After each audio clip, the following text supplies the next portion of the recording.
at every stage, you have to develop different mindsets and different habits, right? At the first stage, we've talked about already that there's a lot of times there's a limitation of understanding of the value of the care that you're providing, right? And that you have to get that concept really built. But as you grow, a lot of times a sticking point for doctors in practice growth stage 2, when you're collecting more than $20,000 a month, but you're in solo practice, is having a mindset shift to move from I'm the doctor to I'm the leader, right? I'm a mentor. I'm someone who's going to pour into an associate. I have something that I can give to another doctor, right? Having that kind of a mindset shift and saying, you know what, if we define the role effectively, we can take somebody and put them into that role and they can thrive in it. And it's possible and it works if you do it well. And so helping doctors to have that mindset shift as well, that mindset breakthrough where it's like, yeah, you can do this. You can have an effective associate program, right? You can do it. But it takes a mindset shift and it takes a habit shift when it comes to even like developing the role, right? And investing that time in really making sure that you have clear expectations for that associate. Mm-hmm. Yep, absolutely. And no matter where you are, you want to celebrate the wins and keep pushing forward, right? Be excited about what you've accomplished, but know that there's more, right? I always think about like, man, you're just getting started, right? You've got a lot more that you can give. You have a lot more that you can contribute to your community. If you just keep moving forward and look to the next stage and say, okay, how do I get there? How do I get to that next stage? How do I continue to grow and move forward? And that's something I want to chat about just real quick here in regards to that keep pushing forward. I mean, celebrating wins is huge. Like we always start our meetings for UCM. What are the wins? Yep. I do that for my team meetings. What are the wins for the week? Because it just keeps it alive, keeps the energy going, team building, that's all good stuff. But that second part there on that point, keep pushing forward. Complacency kills.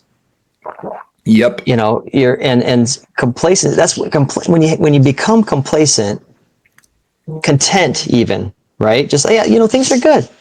And you've been at 150 patient visits a week for the last 5 years. Things are good. You've got in your mind you're like, oh, I've got a 4-week waiting list, which by the way is not good. That means you are not able to meet demand. Yeah, not good for your community. And so become complacent because you're comfortable with where things are at. That's dangerous, man. Like that's where bad habits can kind of creep in, possibly. But also it's like, man, you've got so much more to give, right? Like, is that it? Have you arrived? You're in the promised land now, or have you found out some things that you need to pass on? Man, our world needs more like young docs coming out of school that can be shown the ropes and learn how to run their own business or become experts in adjustments and in their technique and proficiency in that and advancing the cause and doing research and publishing things, all the things that help to push things forward. So it's like asking yourself the question, okay, what's next with the mission of upper cervical as a whole? Like, what's next? Asking yourself that question, dreaming a little bit about that, not becoming complacent. That's it. So at every stage, you have to fight against complacency, right? Yeah. When you are, and that's why like practice growth stage 2, when you're collecting more than $20,000 per month in a solo practice, it's the most dangerous stage, right? Because it is the stage where doctors it's the easiest to fall into complacency in that stage because the bills are paid, you're taking care of people, it's easy to feel like I'm good. You got some systems in place. Yeah. It's flowing.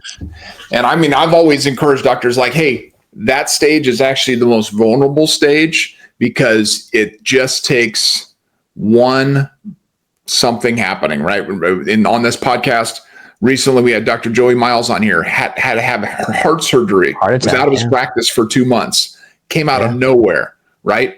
Yeah. I went out mountain biking, broke my neck, right? Your practice Yeah. is completely and totally dependent on you. And so Right. it just takes one thing happening.